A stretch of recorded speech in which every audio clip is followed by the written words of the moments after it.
A big welcome to all who are joining us in person at this Net Zero Singapore Sustainability Academy and via Zoom today. Welcome to the launch of Sustainable Fashion 2.0, Greening Our Wardrobe. A partnership between City Developments Limited, or CDL for short, and the Fashion Pulpit. It is held in support of COP26 and the UN SDGs, including SDG 12 on responsible consumption and production. This is an extension of CDL's advocacy of responsible consumption and disposal, which has led the company to start initiatives such as EcoBank and the Women for Green Impact series. My name is Nithya Laila, and I will be your MC for today. With the rise of fast fashion brands and online shopping, it is critical to consume and dispose responsibly, sustainably, and consciously, to bring the 3P sectors, people, private, public, together to break the typical take, use, and dispose consumption. CDL initiated EcoBank in 2016. In fact, the first upcycled fashion runway was featured in the 2019 edition of EcoBank. In addition, sustainable fashion was a topic of the inaugural edition of the Women for Green Impact series in 2017, to spark discussions on the environmental impact of fashion. Due to the ongoing COVID-19 safe management measures, we are only able to accommodate a limited number of guests in person. We wish to extend a warm welcome to everyone joining us over Zoom today. We have prepared an exciting lineup of activities this evening, which includes a fashion show featuring ladies who are passionate about the environment, some of whom have been championing the causes in their own right. Before we begin the fashion show, we are pleased to introduce a fireside on the drivers of today's event. It is my pleasure to invite the speakers on stage, the curator of tonight's fashion show and the founder and CEO of the Fashion Pulpit, Ray Pandit. Please join us. Resilient Cities Network Executive Director Lawrence Sorkin. Please join us. And CDL Chief Sustainability Officer Esther An.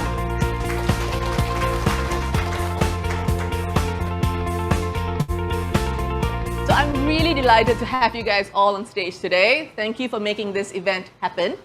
So we can take off the mask, yes, please. right? Yes, please. Everyone needs to see your faces. Yeah. So before we start, Esther, you are the Chief Sustainability Officer of CDL. You're the host of Singapore Sustainability Academy. So I want you to kind of share a little bit about what motivates you. What is the importance for you about today's event? Yes. Hi, everyone. So glad to be back here at our SSA. And we've been waiting for this for actually more than 1 year, right? Yeah. So this is actually, we are making history. This is, since COVID, this is the first outdoor event. And thank you, everyone, for joining us. So for those who may not know what is the Singapore Sustainability Academy, just a quick one. This is on the roof garden of City Square Mall. Happens to be Singapore's first eco mall, opened in 2009. And this academy was opened in 2017 on the World Environment Day. And since then, it has become a hub for networking, climate action, SDG, and until last February 2020, we've been holding event for like about 3 per week. And we have actually half of the space given to the Sustainable Energy Association Singapore, who's been building capacity for sustainable energy professional for ASEAN region for 13 years now. So they are our key partner. And then there is actually the panel there, we're showcasing our partnership with 6 government agencies, and then 15 founding industrial and also NGO partners. And we are really grateful for all the friends and partners in pushing the climate action agenda. And all the people here in the panel and some in the audience are really our great partners to push, to green the agenda.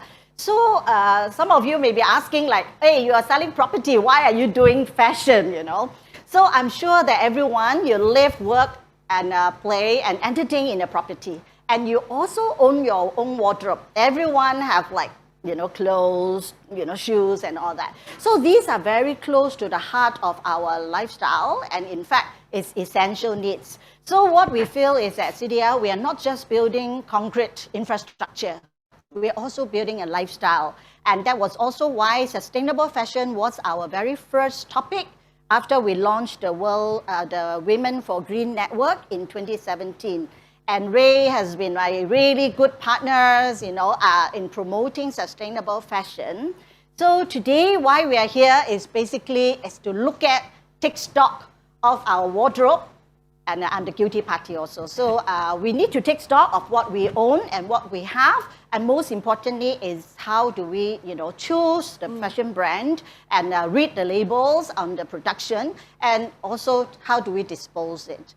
So, I think why Women for Green is, when we first started is, I've been working in the property industry, male-dominated industry for 26 years.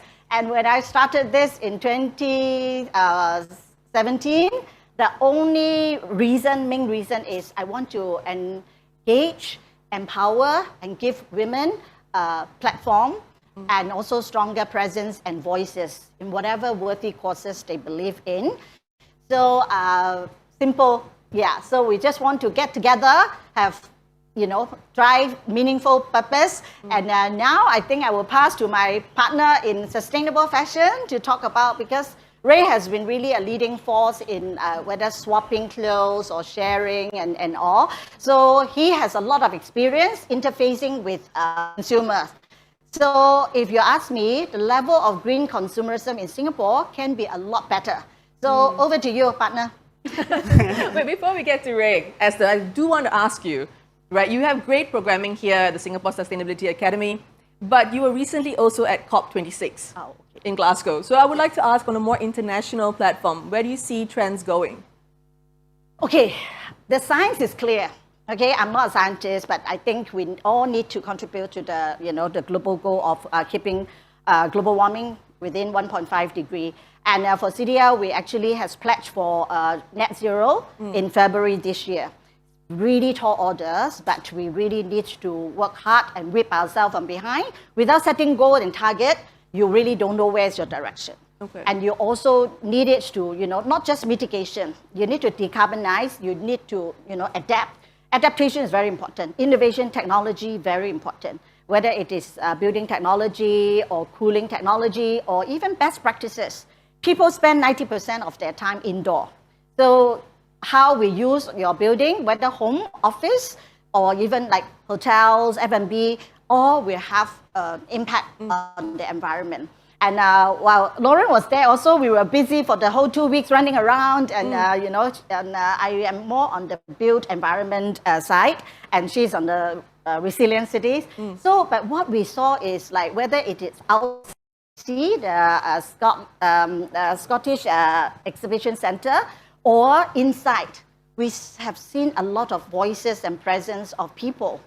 And demonstrator, over 1,000 people on the street. Nice. And my observation is there are a lot of ladies, right, Lawrence? There was Absolutely. A lot of young ladies driving, voicing their worry about, climate change. And in fact, we also supported 2 young champions from Singapore, also happened to be ladies, Cheryl and Swati. So we worked together to tackle one main issue, which is the climate anxiety. Research shows that a lot of young people, especially with the age group of 16 to 25, feel that about 60% of them feel that they are helpless, they are hopeless about the future because of climate change. So climate anxiety is a big agenda. That's why we want to raise awareness of that. And then we just launched a campaign called Keep Calm and Love Our Planet. Okay. So in London and Scotland, so the Glasgow, so we were walking around and then did a lot of voice clipping. So when the 2 girls come back, we're going to work on a video campaign and work on, a hybrid event to bring awareness about how young people can turn the negative thoughts to positive action. Right. So this is something that we want to do. Lifestyle is very important, and that is also why this sustainable fashion is one of a series of activities. Yeah. Yes. I mean, it's so great to have diverse voices in the conversation around climate change and climate action. So Ray, now if you could share, what motivated you to start the Fashion Pulpit and to organize and drive today's event together with CDL. Right. So before anything else, hi everyone. Good afternoon. So, I mean, everyone is part of the fashion industry, whether you like it or not, because we all dress up. Either you love fashion, dressing up or not, you're still part of the industry. And right now, fashion is producing about 100 billion garments a year. And with that, we have increased our consumption to 400% compared to 2 decades ago. And with that increase, suddenly and sadly, our usage of our clothes decreases to about 20%. Like what we have in our closet, we only use about 20%. So what happens to the 80%? And with all of that movement, fashion is contributing about 10% of carbon emission, which is bigger than shipping maritime, international, and international flights. And it's also a contributor for about 20% of water waste. So these are the reasons why we're doing this, why we're here, why we're having this conversation, because obviously fashion is part of our daily lifestyle and we cannot get rid of it. So what we can do is do something of what we have now at the same time of how we forward. And this is one of the biggest reason why we exist, the Fashion Pulpit, because our goal is to really maximize what's already been produced inside our closet, at the same time, listen to textile waste. And we're always grateful that CDL has been a partner since 2017, because, you know, as a startup, a bootstrapping startup, we can only do so much and we can only reach a couple of people. But partnering with bigger corporations that they have more resources, we can amplify the works that we do. At the same time, we can mobilize the initiatives that we have that may take a few months or a few years if we are not open to partnership. So that's the reason why we're here, why we're doing the clothes swapping and try to upcycle as much items that we can. Yeah, I mean, I was just at the Fashion Pulpit yesterday. It's a great initiative to choose my outfit for today. So everything I'm wearing is secondhand, picked up as a combination from vintage stores and the Fashion Pulpit. So with COVID, right, how do you see consumer shopping trends change? Right. So there's an advantage and disadvantage with all of what's happening now with the pandemic. So the first one, what we have seen, it really gave everyone time to reflect what they have in their closet, and now they have time also to undergo what they own.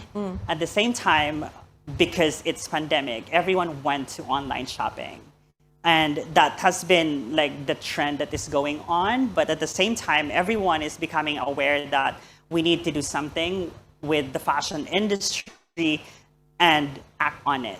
So what we've seen in the past few years, even before pandemic, it's a slow change. We've been doing this for about 5 years now, but it's really is heartwarming to see the conviction and the determination from the grassroots.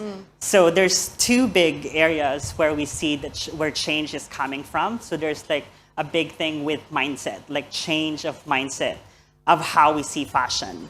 Like we know before as a consumer, we have that power to dictate what we would want for brands. Now, consumers understand that power and they know what to do with that power. Knowing that their hard-earned money doesn't stop when they buy a product or they have a service. It goes beyond that. So supporting brands or companies that is in line with their values, that's where most of the consumers are going now. So with that, there's a lot of response from like companies, and even like within that 5 years, there's a lot of startups that coming up. Like a good friend of mine, Sabrina and Janice, is here, who is our partner at the back, who is our partner later on the fashion show. They're providing us the shoe and bags, which we do online selling for luxury items. They're the leading one in Indonesia, and they brought it here to Singapore. Yeah. So because of that demand, there's more and more options that we have to participate in the whole movement of sustainability. I mean, I'm going to ask everyone later how to organize your wardrobe, make it more sustainable. But Lauren, what makes a city resilient? So It's a great question. And first of all, I just want to thank Esther for bringing us all together, because this is amazing. It's so wonderful to be at a live event and talking about sustainability and doing it at City Square in this venue, and having built environment partners take this agenda so seriously. So what makes a city resilient is a city that can survive and adapt and thrive no matter what kind of shock or stress it faces. And I think what COVID-19 has laid bare is that we were all much more vulnerable than we thought, right? And our way of life has to change, right? And so when you take that and our response to COVID, along with really our generational challenge, which is climate change, we have this opportunity to do things differently.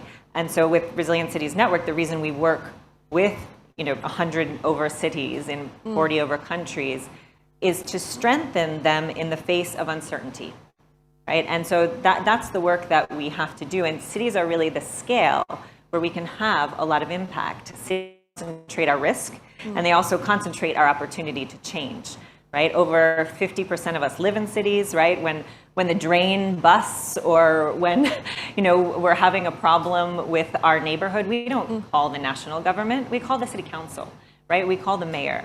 Right? And so we have this opportunity to change at the city level and really do things differently, so we can be both sustainable and resilient. So when you were at COP26, what were your key observations in this area? I think COP26 was incredibly interesting in a few ways, and then frustrating in a few ways. And I'll be very honest about that. Yes. It was incredible to see the momentum around COP26. And I think Esther talked about this, whether it was outside or inside the diplomatic zone in the SEC. You had public, private, civil society, and academia coming together with resounding consensus that it is time to act, right? It's time to do something differently. And you really had private sector and the financial actors coming together and saying, we actually want to think about this risk. We want to price it. We want to invest in it, right? So I think that was incredibly encouraging. I think that what's frustrating, as someone who's worked in climate and environment for my entire career, and also as a mother, right, is that we are failing to actually invest fast enough. And we have two big opportunities there. One is around the carbon markets, right, and actually closing the loopholes and making it really clear where those market incentives are. And the other one is around investing in adaptation and resilience today.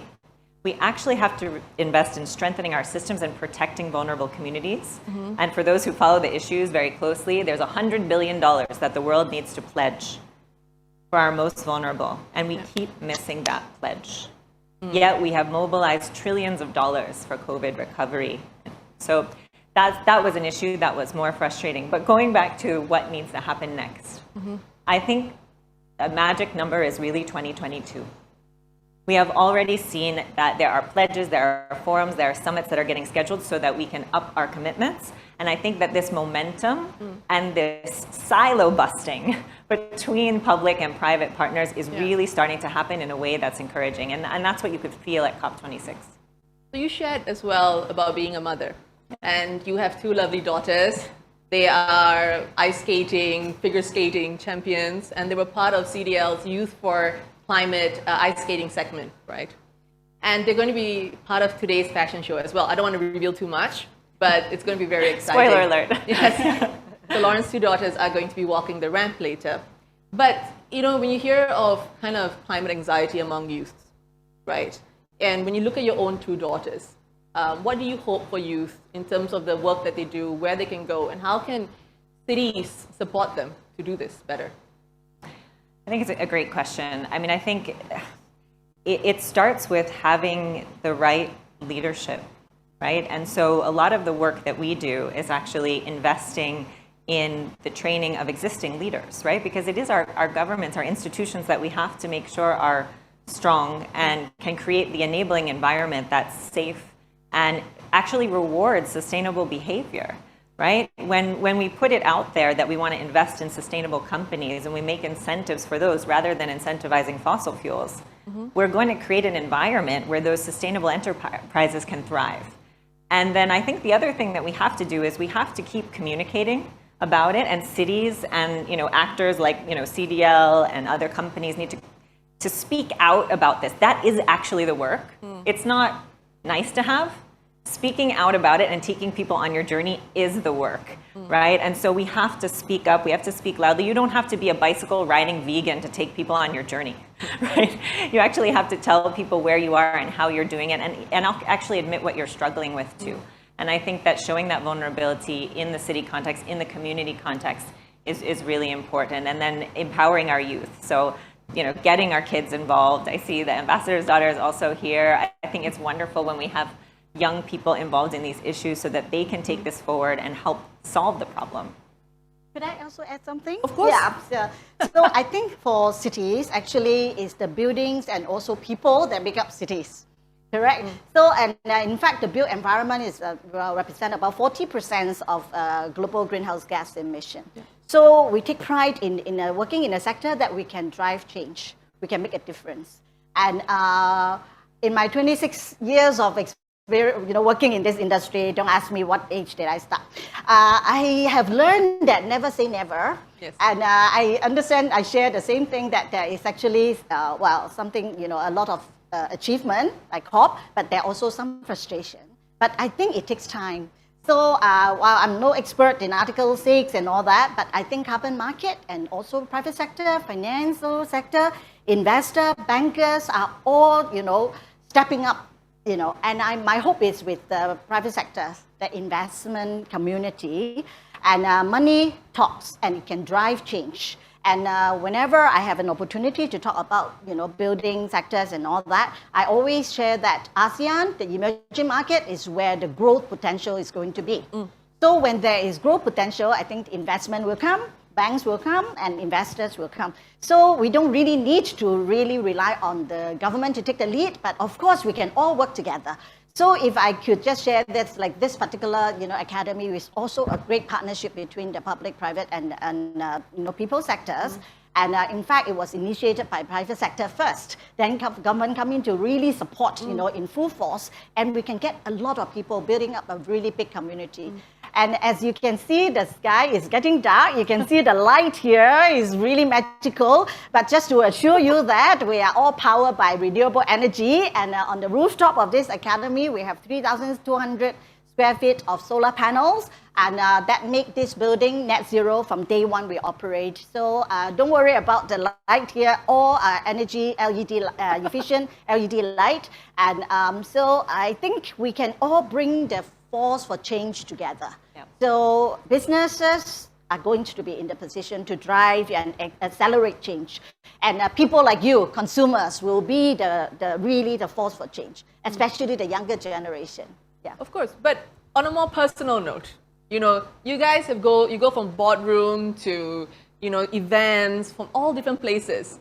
How do you manage your wardrobe, and what sustainable choices have you made in the last couple of years? Okay, I have to reveal my secret already.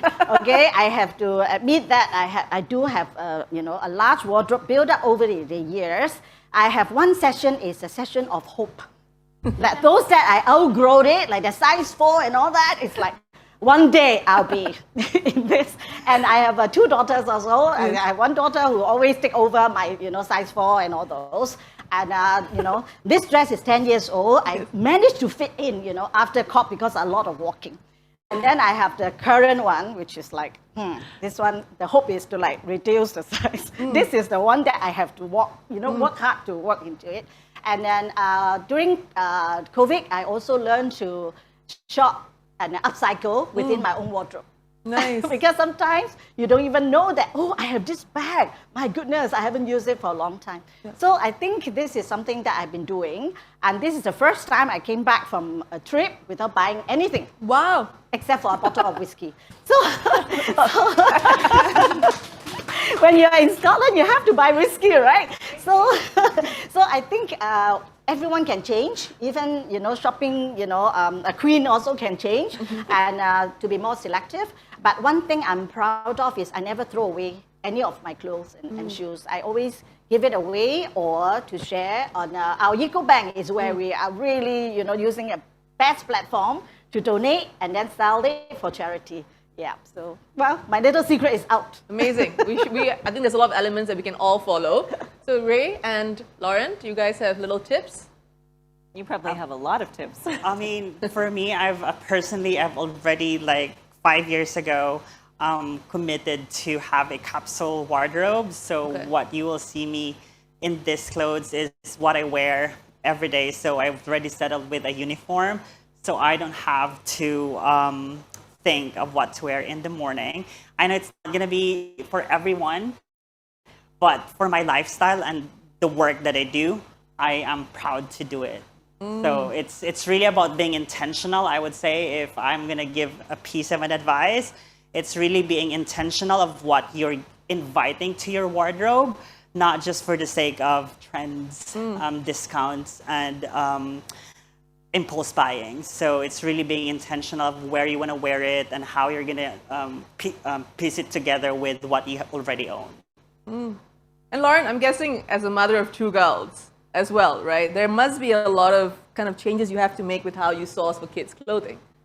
Yeah, I think the exciting thing is, there's such a big swapping community now, right? It's not seen as something you do just as a hand-me-down, right? You rarely hear people even use that word anymore, right? It's more of just a swapping and exciting point of view, right? So working, in the space, it's very easy to connect to other friends and other moms who want to swap and want to give you those neat dresses or costumes, right? You don't have to go out and buy the Halloween costume every year, right? You can find someone that has one that they aren't using anymore. And then I think, as on a personal level, it's so exciting to see the number of shops that are now opening. I mean, Ray, you've been a trendsetter with Swapaholic, and now you have Fashion Pulpit, and there are now more and more of a network of places where you can actually go, and it's fun.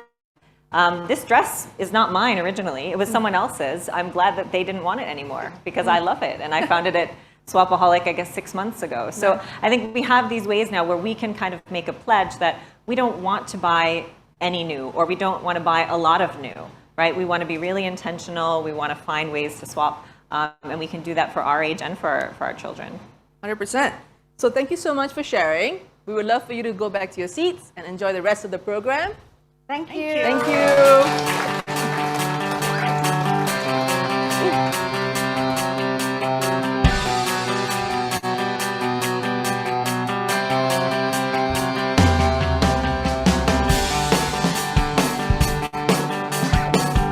So tonight, we are very honored to have 4 ambassadors with us.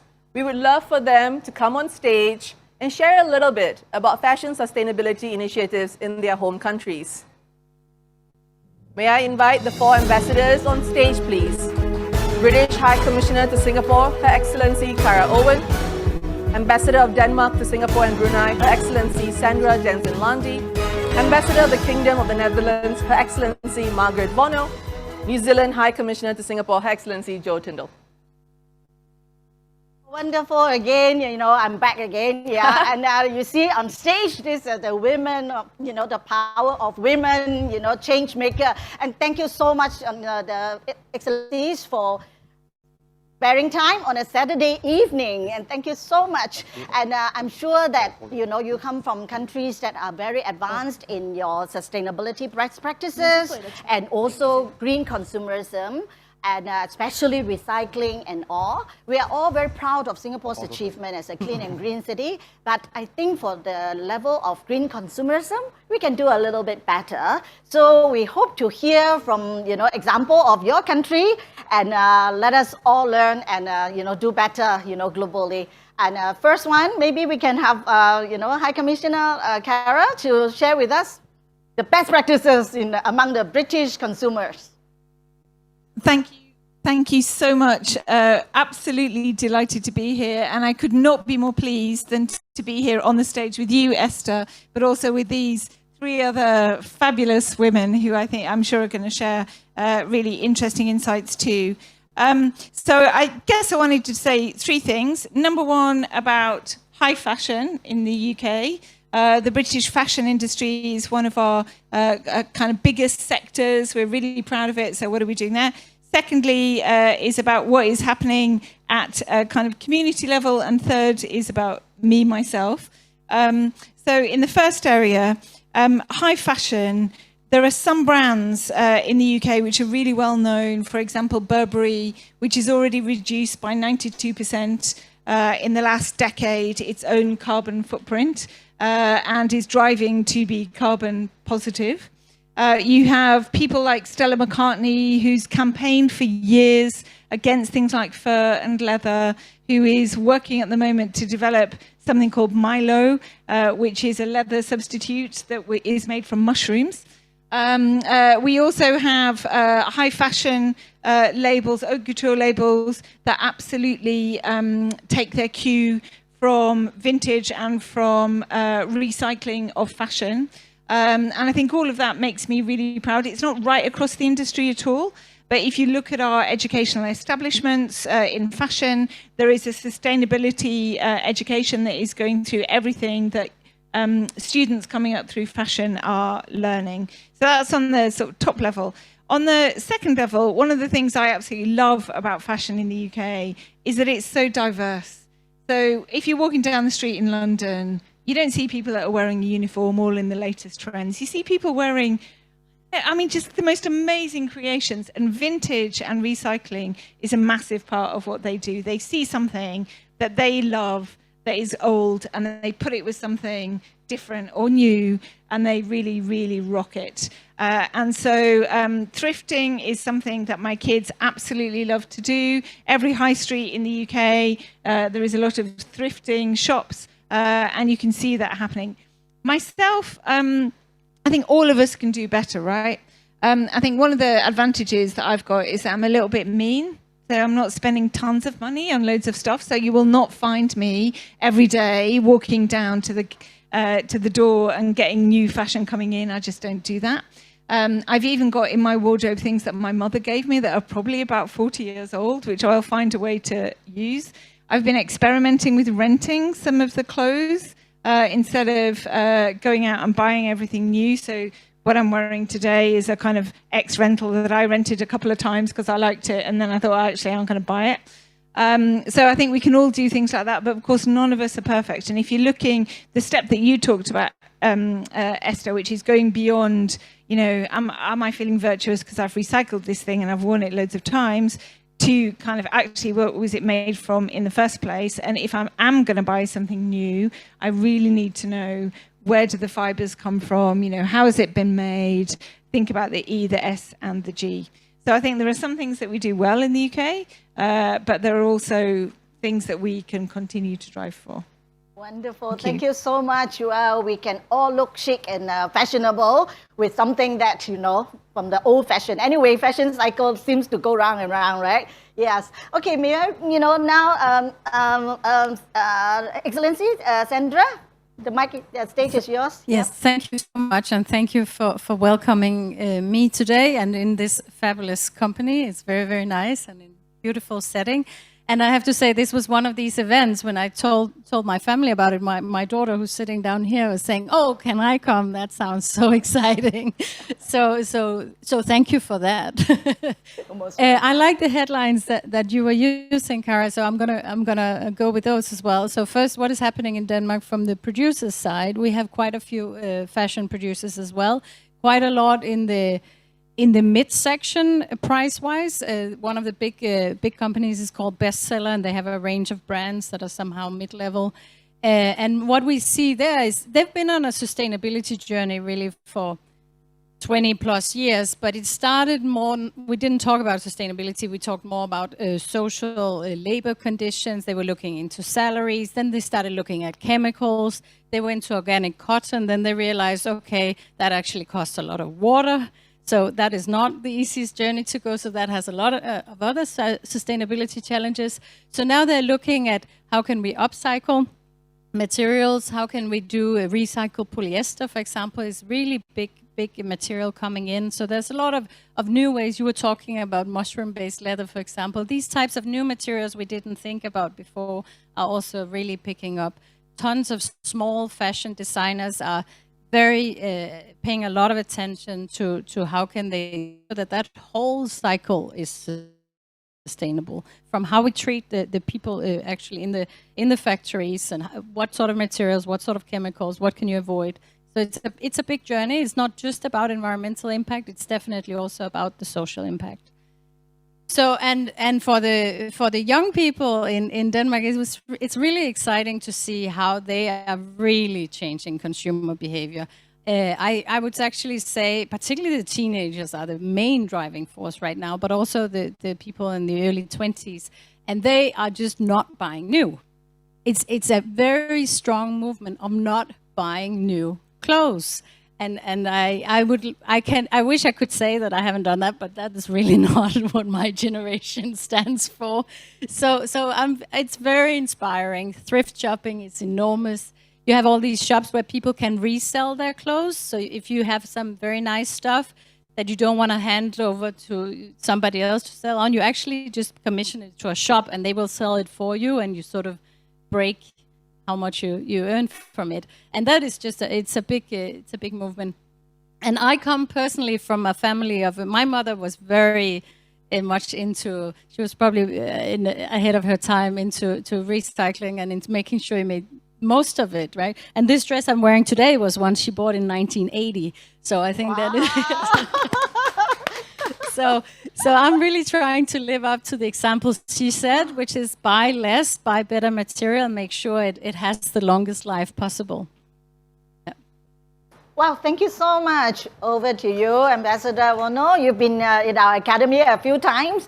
So, well, over to you now. Yeah. Yes, thank you, Esther. It's so good to be here and see such a diverse public.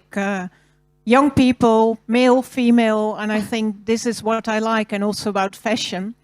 I've prepared myself. I've brought my favorite bag, which is actually my cheapest one.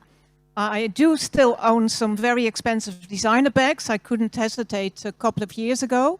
But I've noticed that it's more the story that I like. And this bag is made of recycled uniforms of KLM cabin attendants. And I really like the color, and they did the orange of my Dutch in it. And I got it, I bought it in the Netherlands, and they started it out as a sort of special event because they had their 100-year anniversary just before COVID. But anyways, they're still flying, and this is one of their success items. And I think, for me, that's the way forward, that I used to show off like, you know, here's my new designer bag, and now it's, look, I have a bag with a story. And I think I've changed in shopping there. I have two more examples I'd like to share with you from the Netherlands, because like in Denmark, the young ones are really only cool if they have reclaimed material, clothes that they got from somebody else with a story on it. So I really see a big change there, and I think that's wider at the moment than in Singapore, but I see it in Singapore coming as well, with individual Instagram people and that I follow, very interesting. First, I would like to talk about Mud Jeans. Mud Jeans is a Dutch jeans producer who recycles all the material, and most of the jeans are leased because jeans are more polluting than other materials in fashion.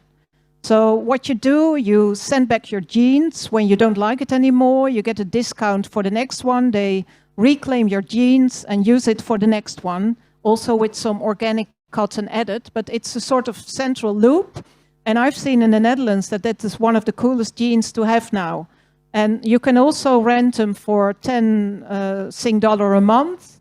And if you don't like them, you send them back. And if you like them and you rent them for 12 months, then they're yours. And it's very interesting.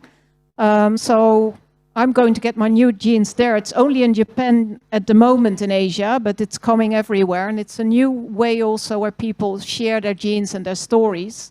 And we were talking about water pollution. Ray was talking about that. There's now a Dutch company called Dyco who dyes fabric, polyester fabric, without any water, because it goes into a big machine under pressure with CO2. The CO2, and actually the color is much better and brighter. So that's a big, big win for the fashion industry. And you can still have colorful materials, because as you can see, I like color and I'm still trying to do that, but use the materials which are made in a friendlier way. And I'm reusing more of my clothes than before. Then I have 3 different outfits and I combine them and I come to the office and said, oh, nice new dress. And it's only because she was smarter than before. So I think that's my challenge, and I've changed that in COVID. And lastly, I've changed the way the women wear their shoes in my office. Most of them now wear sneakers. Because I find that sometimes as females, you know, I have my high heels now here because I like it that it's the same fabric, but I prefer to wear on sneakers. So I said, why can't we start ourselves also as ambassadors to sometimes wear sneakers? And that I've been doing now. And then you don't have to have so many different high heels and shoes and just have the new stuff. So that was one of our pet projects. And now it's quite normal that we have wonderful dresses and then our sneakers underneath it. And it's beautiful and also workable for us in the office.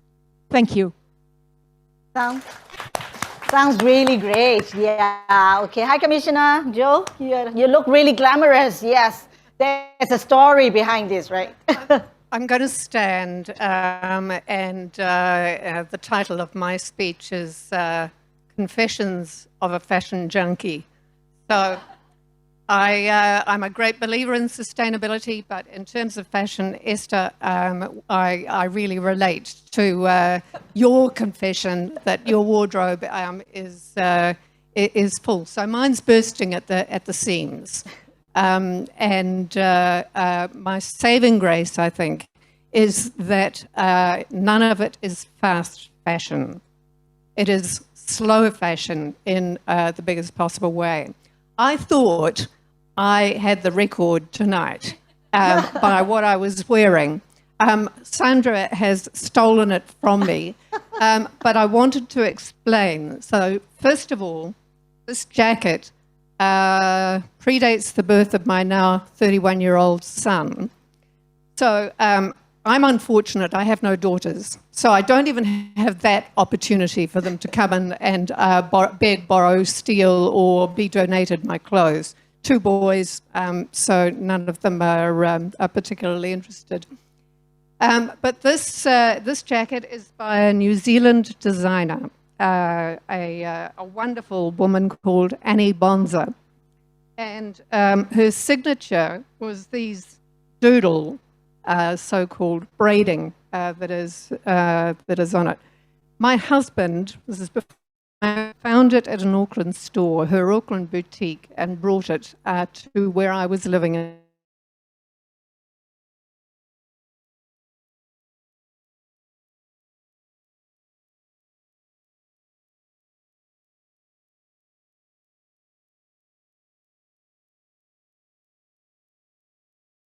I will keep it forever. I will wear it from time to time, shoulder pads and all. The skirt was a purchase also before my marriage. My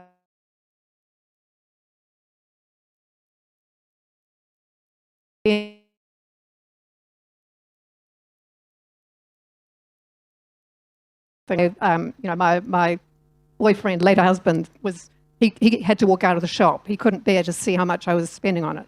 But this skirt I have worn for 35 years so many times to so many different occasions with different tops, different whatever, that again, it is a wardrobe staple that I'm very, very happy to keep wearing. 3 very quick examples of things in New Zealand, or maybe only 2, I don't want to take up too much time. So one of my favourite charities in New Zealand is called Dress for Success. I think it goes beyond New Zealand, but I know the woman who set it up in New Zealand, and it's about empowering women by providing a network of support, professional attire, and a kind of help they need so they can thrive in work and in life. So when the time comes, very shortly, that I retire from the diplomatic life, very shortly, I will be donating quite a chunk of my corporate wardrobe to Dress for Success, because I think they do a fantastic job of helping young women from poorer socioeconomic backgrounds to make their way into a career and to succeed in life. The second one is there's millions of examples for all of us, I'm sure. One that is called used fully. So it's like usefully with a D in the middle, used fully. They collect clothes. You donate the clothes. Some of it is made into recycled, upcycled clothing, but it can also, depending on what it is, be used for a whole pile of other different things. Whether that is for example, furniture, housing insulation, or even being mixed with bitumen to create pallets as road coverings. So I think there's an incredible array of really innovative ways of kind of fixing some of the mistakes, well, certainly my generation has been deeply, deeply guilty of in terms of our, in my case, addiction to fashion, for which I will seek help one day.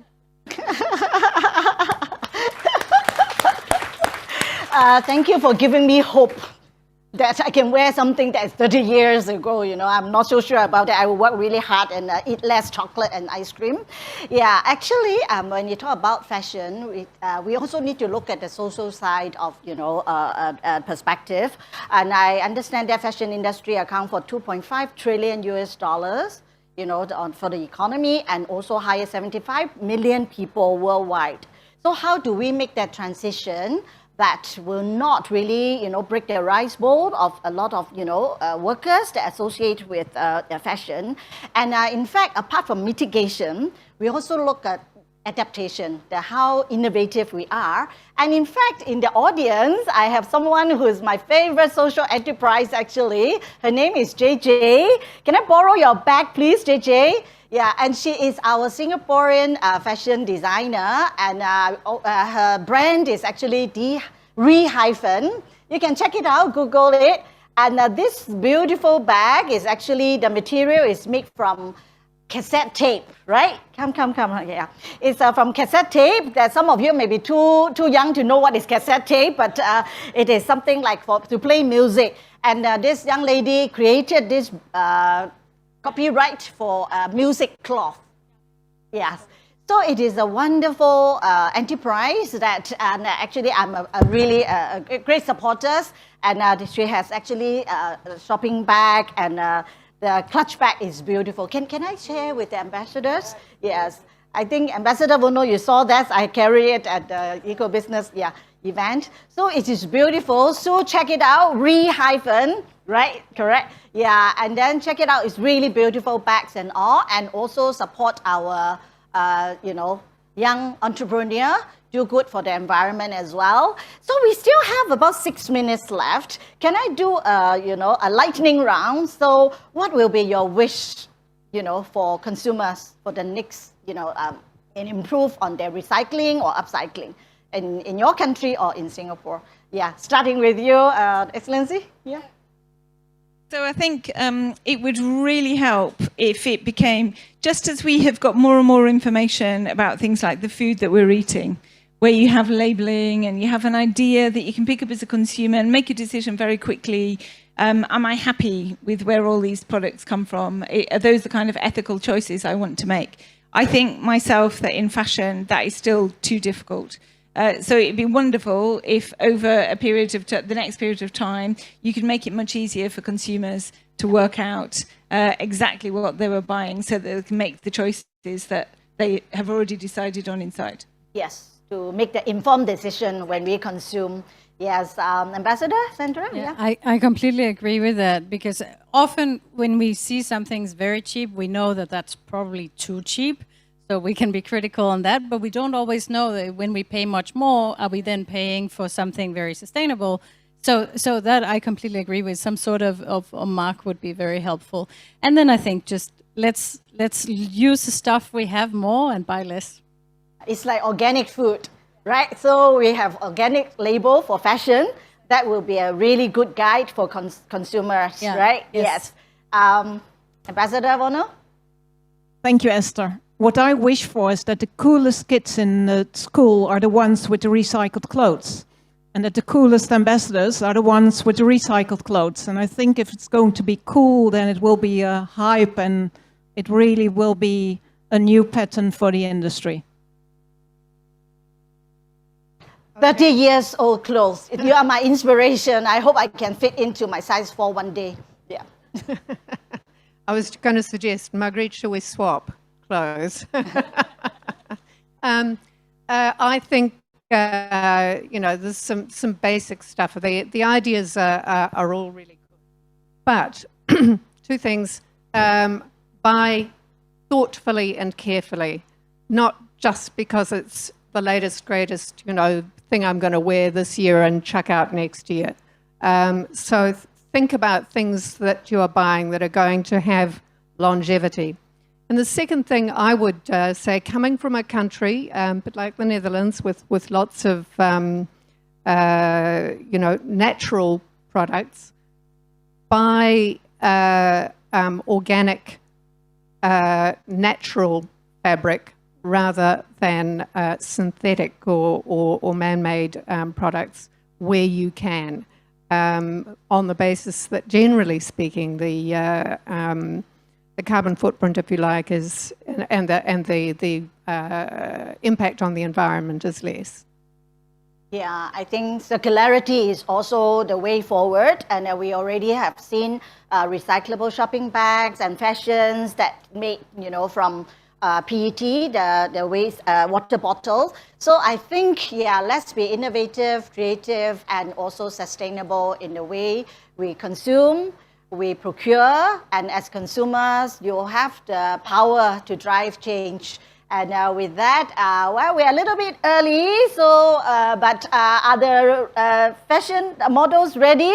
So now that the sky is dark, we're waiting for the sky to get darker, so to create that drama, that we have been. My team has been working really hard, and Rina, Zach, and all these people from CDL Sustainability team. Thank you so much for that. Yeah. So with this, I would love to thank our lovely ambassadors, and sit back and relax and enjoy the fun of the tonight's event. Thank you so much. Yeah.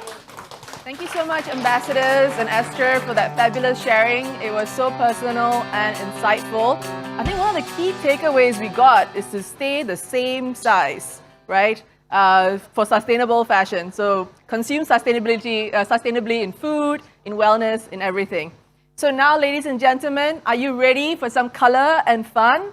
We want to show that sustainable fashion can be beautiful, attractive, creative, and even funky. The clothes worn by our fabulous models are made up of upcycled and waste materials by the Fashion Pulpit. After the show, I'm sure you'll be inspired to recycle, swap, or donate your clothes. The handbags and shoes worn by the models are provided by Hunt Street. Are you ready, ladies and gentlemen? Let's start the show.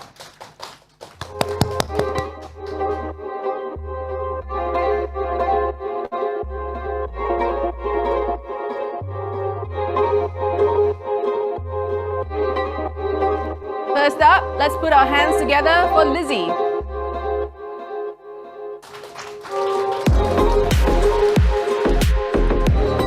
Homersham is a creative freelance producer who works with brands and agencies to shoot content across Asia. However, her passion lies with caring for the planet and its people. Together with her good friend, Sophie Crowther, they created the Instagram account The Conscious Truth to document their journey towards a more sustainable lifestyle, providing a fun, raw and honest view on living more eco-friendly in Singapore. Since then, their adventures have led them to beach cleanups, organizing charity fundraisers for local and international causes, learning to shop second-hand items, and switching to a more plant-based lifestyle.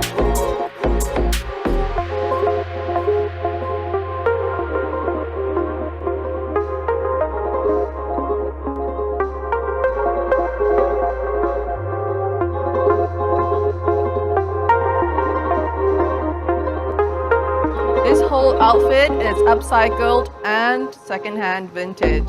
Lizzie is wearing a newspaper ensemble that was collected from the CDL office. Her tube top is covered with newspaper origami flowers and a fringe mini skirt.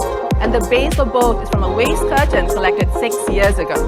She's also carrying a Fendi black micro baguette bag and fluffy feet.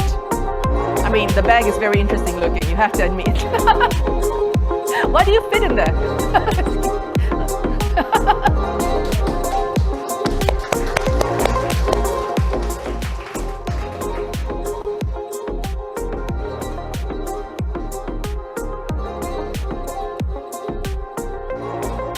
Ariel Dong is a freelance model and art student at the Rhode Island School of Design, pursuing a sculpture major.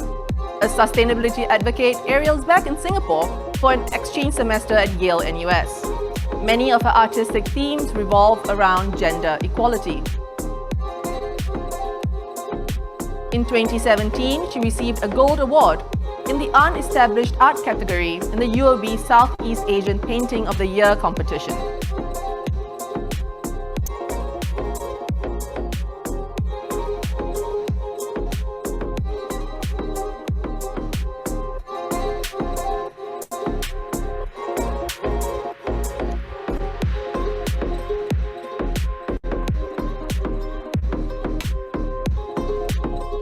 Ariel is wearing an asymmetrical bodycon dress made from scrap fabrics that the fashion pulpit collected throughout the years from upcycling projects and alteration services. She's also carrying an oversized black nylon sling Prada bag and donning Louis Vuitton sneakers.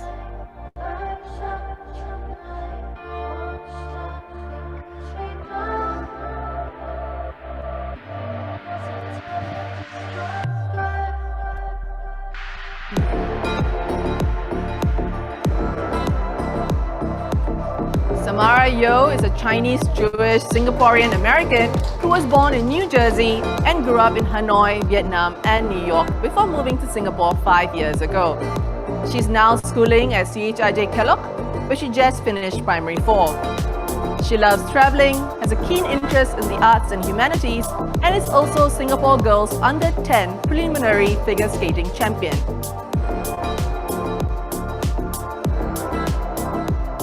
More recently, she co-starred in this year's Children for Children show, which helped raise money for underprivileged youth in Singapore. Passionate about polar bears as well as other animals and their shrinking habitat, she's diligent about saving energy and also helps to raise climate awareness through her sport.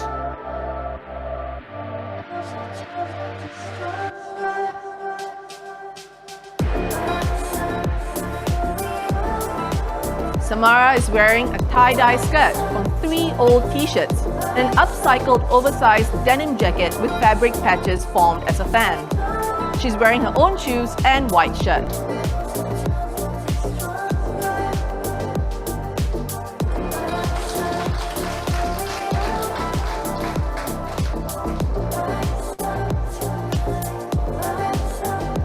Serafina Yo, a Chinese, Jewish, Singaporean American girl in the Lion City. What a great mix!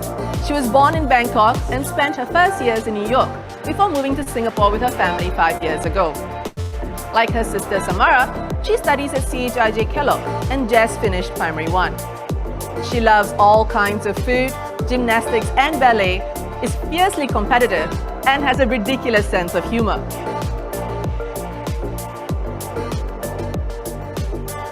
In her free time, she enjoys playing with her cats, figure skating with Samara, and also beating Adele in tic-tac-toe. Serafina loves giving objects a new life and can often be found upcycling boxes, bags, and food packaging into fidget toys for her schoolmates.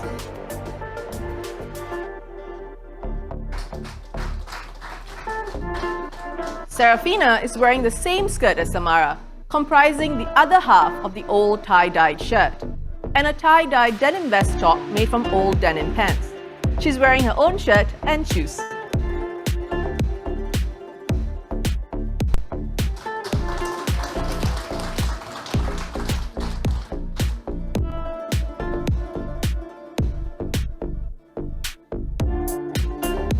Jasmine Tuan is the Marketing Associate Director at Zero Waste SG.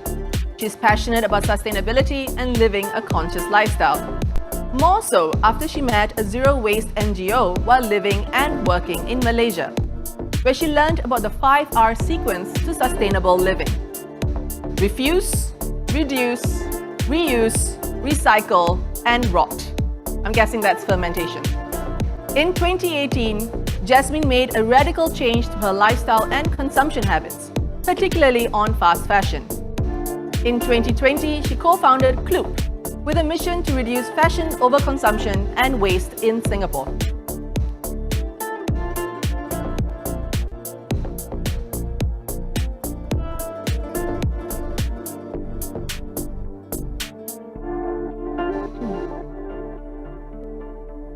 Jasmine is wearing a knitted crop top made from plastic bags and high-waist bootleg pants made from 45 pieces of old neckties. She's carrying a Celine teal-grained leather classic box bag and donning Christian Dior wedges from Hunt Street. I mean, those pants are amazing.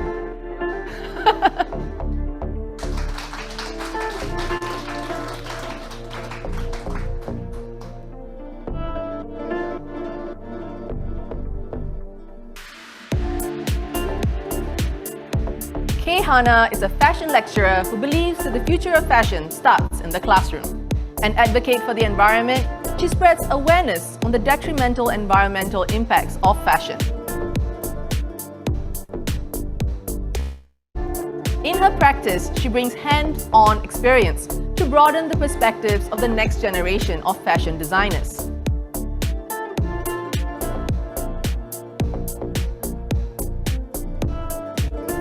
She's also a biomaterials researcher who tinkers with organic matter to create materials that leave the least impact on the environment.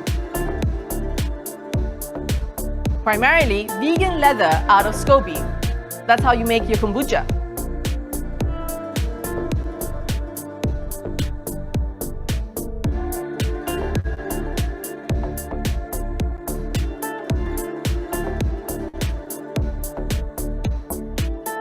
Kay Hana is wearing an upcycled tube crop top and wrap skirt made from old denim jeans, and a poncho made from old plastic bags. She's carrying a Christian Dior Winter 16 metallic rose gold diorama bag and wearing Balenciaga sneakers.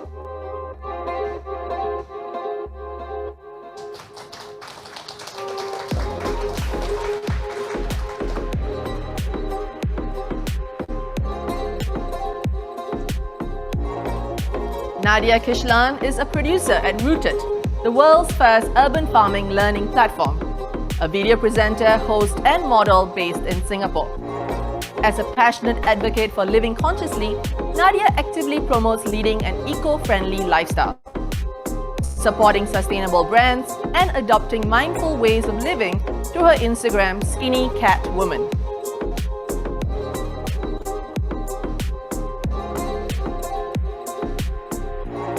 She has also been a champion for diversity and has been at the forefront of diversity campaigns and projects, and is the only Singaporean model to be featured in a Marc by Marc Jacobs ad.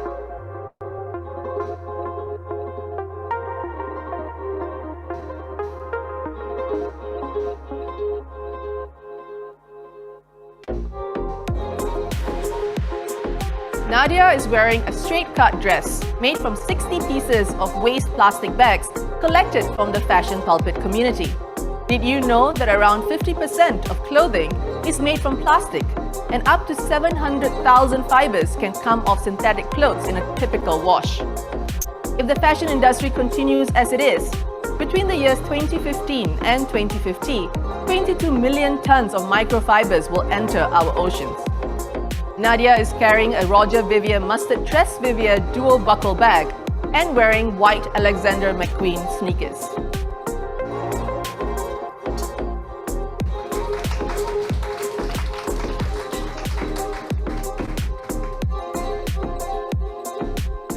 We have little furry friends as our last models.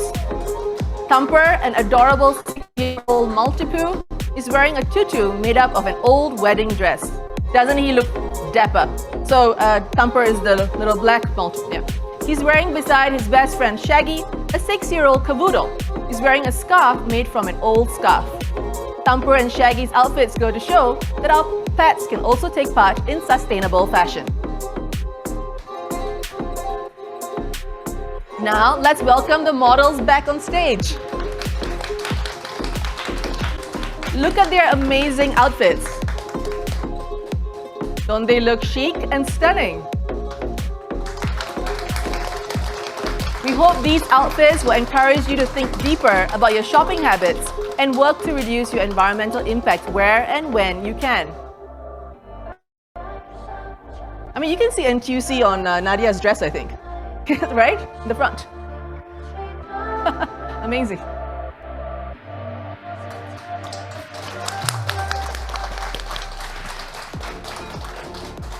Hope you all enjoyed the fashion show. It was a fantastic show. Let's give another round of applause for our models.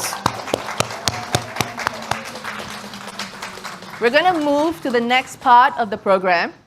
To some people, retail therapy sparks joy. And happy is exactly what most of you chose when we asked you to describe how your wardrobe makes you feel. This word cloud represents your answers to the question we posed at registration. Our wardrobes create positive feelings within ourselves, such as empowered and confident. So clearly, all of us love our wardrobes. Now let me ask you a couple more questions. How many little black dresses do you own? How many pairs of jeans do you have? What do you do when you no longer wear them? Do you just throw them away? Have you ever upcycled, recycled, or donated them to charity? As part of Sustainable Fashion 2.0, we want to encourage consumers to take stock of their wardrobe through this public survey. We hope that the survey will help raise awareness of your personal consumption habits and reduce your environmental impact. The results of this 3-month-long survey will be shared at a talk show here at the Singapore Sustainability Academy in the first quarter of 2022. Can we have the ambassadors back on stage to launch the survey with our co-hosts Esther and Ray?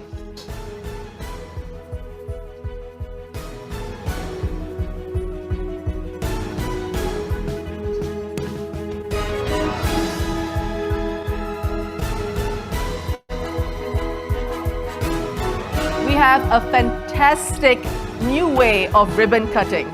Even this ribbon is made from the remaining fabrics used to make tonight's outfits, specially made by Ray. Ray is like super multi-talented. Yeah.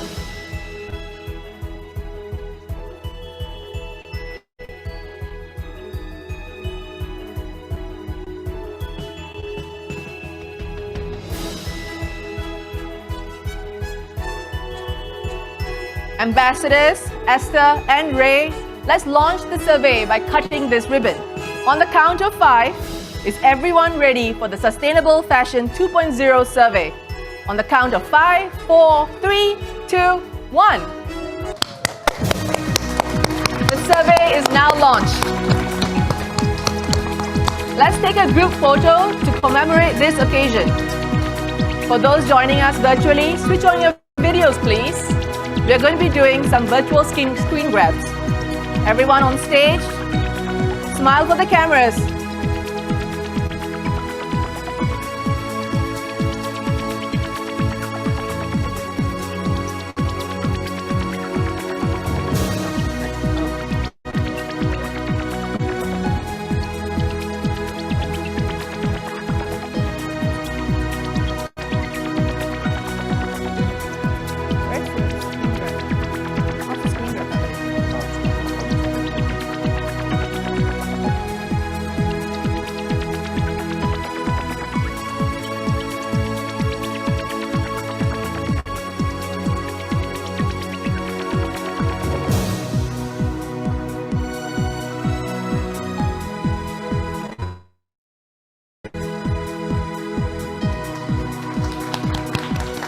Thank you, ambassadors and co-hosts. May I invite you to take a seat first.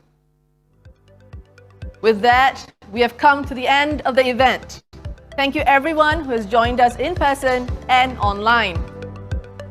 I think we all learned a lot more and are hopeful in the future of what sustainable fashion could look like. For our virtual guests, the survey link is already posted on the Zoom chat box. Follow CDL Sustainability on social media for further details on upcoming results, talk show and fashion exhibition early next year. Stay safe and take care. For guests here with us, you may scan the QR code on this TV screen to participate. We encourage everyone to participate in it. Feel free to share it with your friends and family too. I've done it. It has really made me take a very hard look into my wardrobe. I was confused, I was traumatized, but I was also empowered at the end of it. So yes, everyone, please do it. We have prepared individually packed dinners inside the gallery. Please go in, take a seat, and enjoy your dinner. Please don't mingle too much according to safety measures. If you do not wish to consume the food here, please feel free to bring them home. Thank you once again and stay safe. Have a wonderful Saturday.